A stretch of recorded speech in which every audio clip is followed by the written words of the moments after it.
Yeah, I'm in the booth. Don't shoot.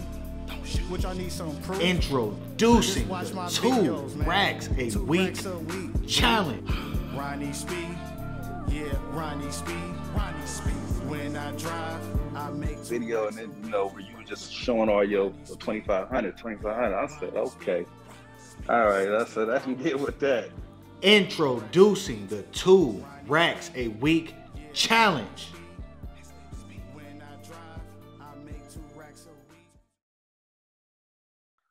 What's going on, people? Ronnie Speed coming back. Man, you know what this is, man. The 2 racks a week challenge. We have another winner, the 6th winner so far. His name is Austin Lawrence. He's in the Florida area, the southern Florida area, correct? Yeah, the Tampa Bay and St. Pete market, so Pinellas and Hillsborough County. Okay, yeah. So Austin, give a quick introduction to the people. Let them know how long you've been driving and how did you come across my channel?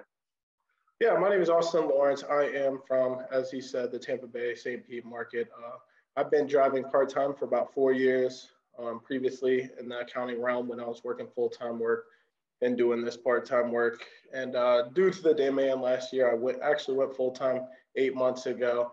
And so I've always been nitpicking. I've kind of created my own strategies and my niche and how I've capitalized and make the most of my driving experience in my market. And so I do a lot of researching as far as what the content and stuff that has been put out on YouTube. And honestly, I kind of related to your hustle and your YouTube channel.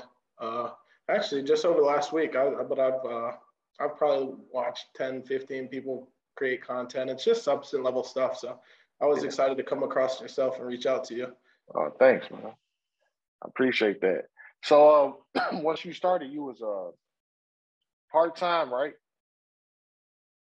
Yeah, I was part-time, just doing Uber and Lyft, kind of. Yeah. So talk about like the transition from going part-time to full-time. Like, how did you know that this will like work for you?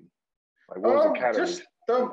Me doing part-time work, like I said. So I was doing part-time work. Honestly, back a couple years ago, I was probably making $500 to $800 part-time, just driving weekends, a couple shifts after work. But due to the pandemic, just Uber went bonkers. I was doing Uber Eats, and I was leveraging the app. Like on there, if you have the Connect on, you get the surge pay along with. So I'd have Connect. I wouldn't have Uber X on. I'd have Connect and Eats on. So I was essentially going into these hot spots where the surge was what, $7, $10, $12 or whatever. I was getting that surge pay, getting the base pay for the Uber Eats fare, and then the tip along. But I was making, honestly, I had a couple weeks where I was making $1,500 to $2,000 on top of my part-time job. And my part-time job, honestly, it was just, I was working for an automotive company in the accounting office. It was just limited room for growth. The pay was whatever, it had benefits. But at the end of the day, I thought this was the opportunity where I could start my own business at the lowest cost. Like I own my car, I own a phone. So it was like the easiest barrier entries to start my own business and kind of take on that entrepreneur route. Right. Yeah, man.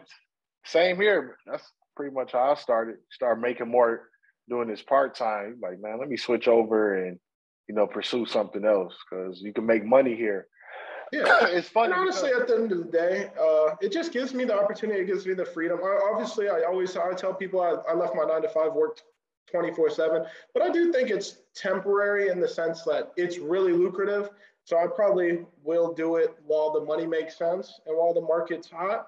And if I can make $2,000 a week, I'll do it for a couple of years, kind of leverage that into eventually funding my own business.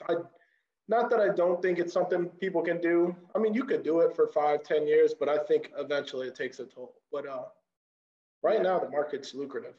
Yeah, I agree with that. Once you told like family and friends that you were, switching over to doing like rideshare full-time, what were their responses? Did they look at you crazy or? Yeah, it's funny you ask. So my parents are more corporate America. My dad was an engineer. My mom worked for TrueCar and Auto Trader, so she was in the car business. And they're an old generation. My parents are in their 60s. They are corporate America. They want you to have 401k, health benefits. So they thought I was absolutely crazy.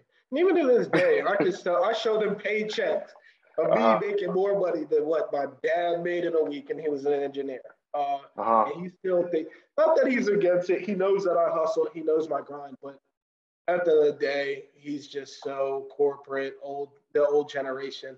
But I feel like now that I'm going on 8 months and I've kind of shown my progress, they're more accepting of it.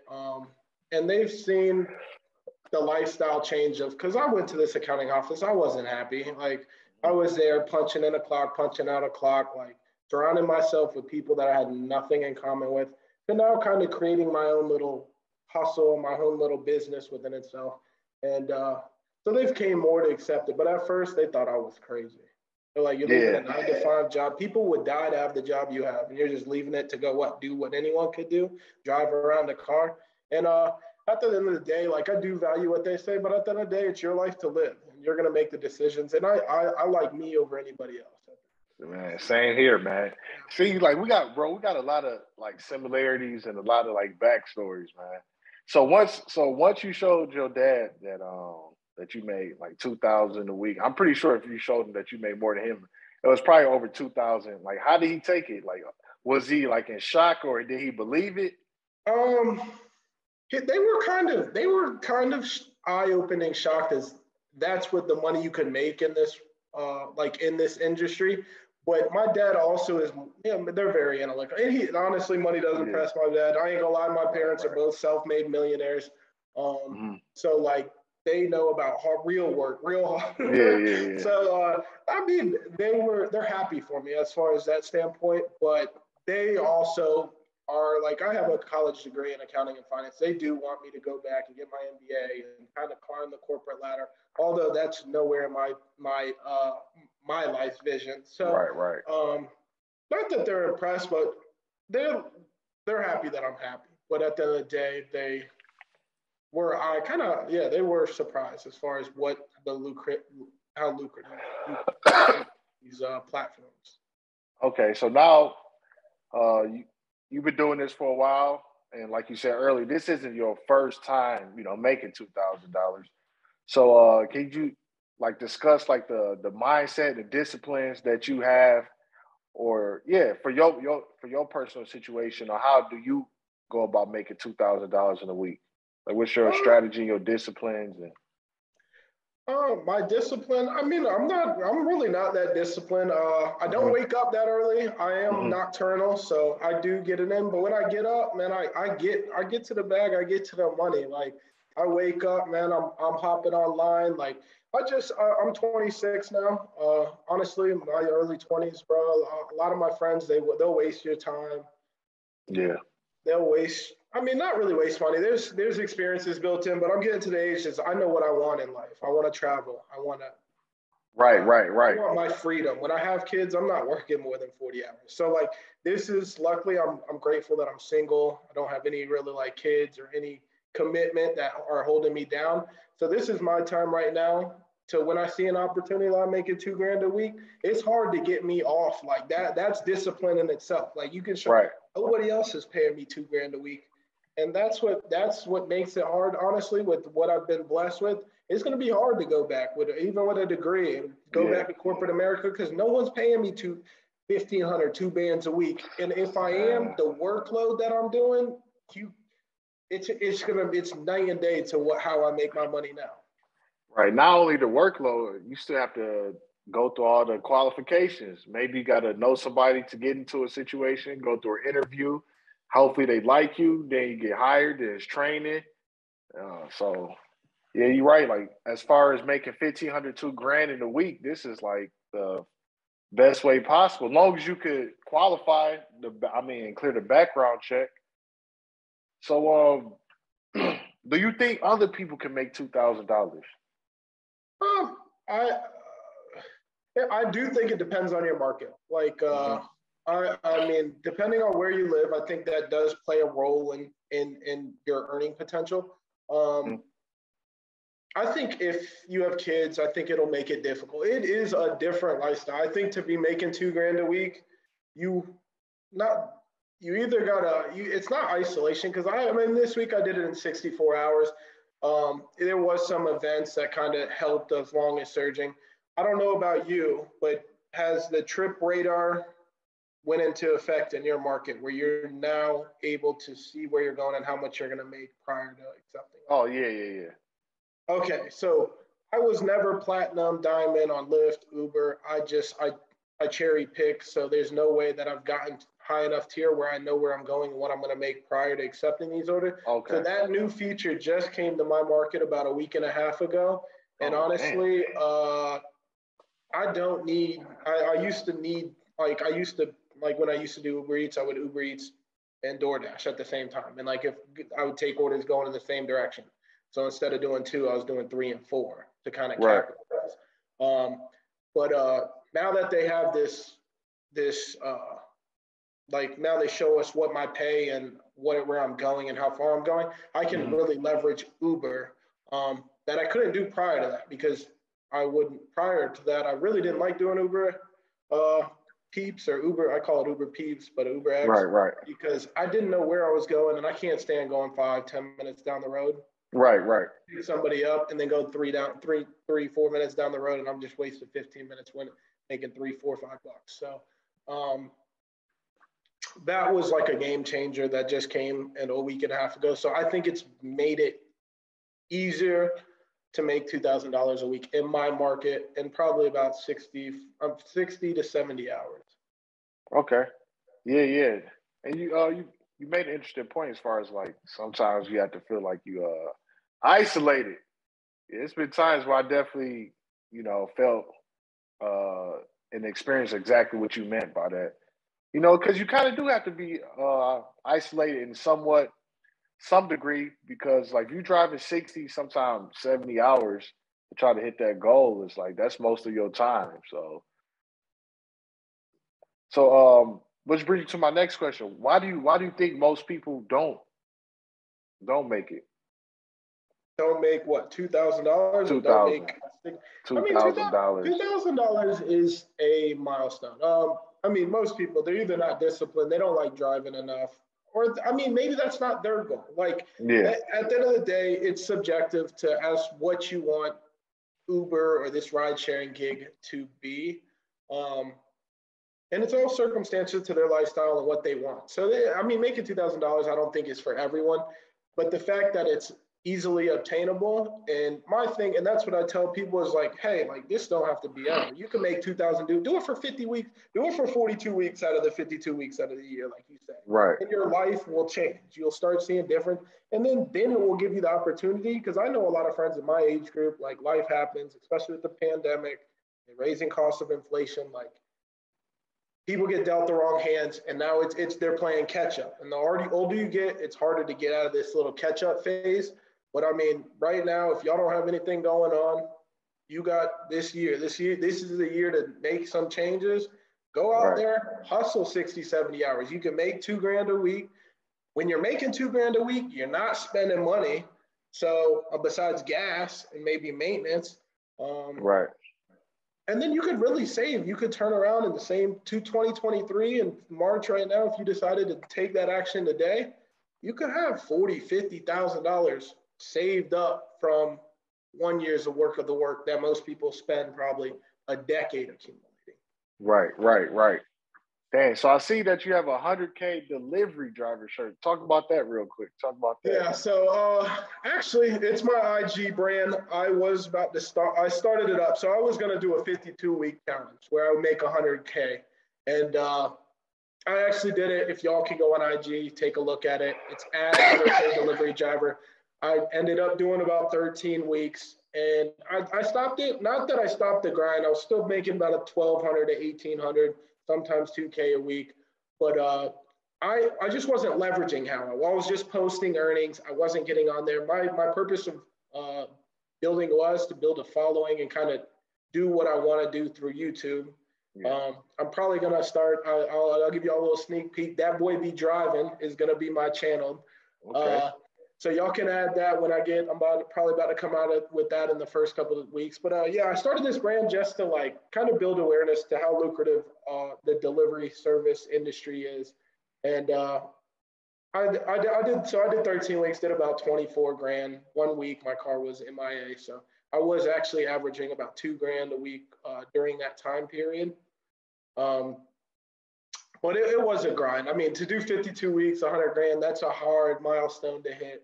Yeah, it is hard because, you know, that's 52 weeks and everything goes right without you getting a nail in the tire, need maintenance, don't get sick, and all that. And I wish I would have kept track of, like, I just wish I would have stayed on top of it to see where I was today.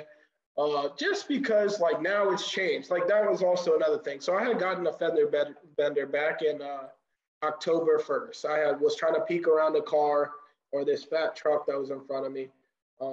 And I peeked over and my car was just slightly another lane and they hit me. Like, I wasn't even moving, but I ended up getting a careless driving ticket. Well, long story short, fast forward 2-3 months later, LYFT ran my driving report. And since I had that little careless driving on it, they ended up taking me off LYFT. So like that's what I'm kind of, that's why I kind of got away from it, because DoorDash deactivated me. LYFT had taken away my, I can't even get online at LYFT right now. So I'm really only down to Uber right now. I'm in the process. I actually got a court date on Wednesday where I'm going to see with the county to see if they can remove that off my driving record so I can just utilize them just in case I could. Just in case. If the market changes. Or, I mean, sometimes LYFT gives us three rides, extra 15, 5 rides, extra 35. And I just want the opportunity to leverage them if I need to. All right, man. Yeah, that's smart, man. We know we're about to wrap this up, man. Do you want to say any words of encouragement to, you know, encourage the new drivers?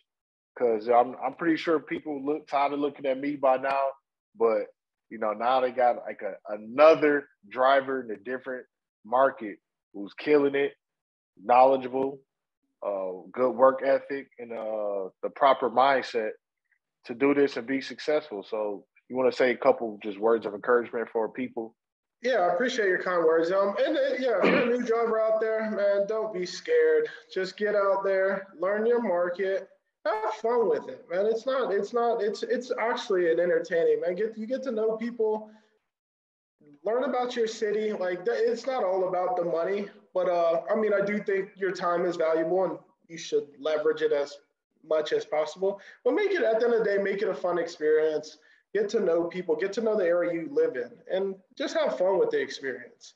And put a goal out there in the future of, like, what's your purpose behind why you're doing this. You're doing this for some kind of end goal. There's more than just money while you're doing it. Are you wanting to go on that vacation? Do you want to buy a house one day? I don't know. Or do you want to save up some extra money so you can move to another job that's a passion? So I think always having the end goal in mind is one way to look at something to kind of give it a better outlook. Yeah, man. Yeah, well, thanks. I want to thank you for taking the opportunity to do this, man. Like I said, another winner from the 2 Racks a Week challenge. And I'm going to have Austin information and description below if y'all want to, you know, congratulate him on Instagram or something. Maybe you live down in the area that he's in and you can ask him some questions. He seemed like a cool dude. Maybe he'll help you out if he feels like it. I don't know. Can't promise you that. Now, I give nothing but free knowledge, man. Okay, knowledge. yeah. If y'all ever got a question, reach out to me at Austin Lawrence, or he'll tag me in his post below or in his YouTube video. Reach out to me if you ever have any questions. I'm an open book, man. I try to help people out. I believe in good karma. Yeah. Then if he have his YouTube channel up by the time this video is posted, I will also drop his YouTube channel in the link below, man. Because it seemed like a cool dude. Seemed like he got a lot of good things to say. So yeah, the YouTube debut's coming this week. I should have that up and running. I think it's just going to be like a raw freestyle. I got a couple like analysis I'll do on the 3 apps that I'm most familiar with. Some pros tips that you can implement today to start making more money in your market. So yeah, when I get that posted, I'll reach out to you and hopefully it might coincide. Good, man. Sounds good. I'm looking forward to seeing that, man. I appreciate it. Well, I appreciate you having me on here and taking the time out of your day to do this with me. It was fun. And I want my 2 racks a day. And I got you. Day, man. I got you. That's the best merch out there. If y'all are watching that, get you some merch, man. This shit is hard. All right, thank you, man. I appreciate that. Yeah, no problem. Ronnie Speed, yeah, Ronnie Speed, 60 hours.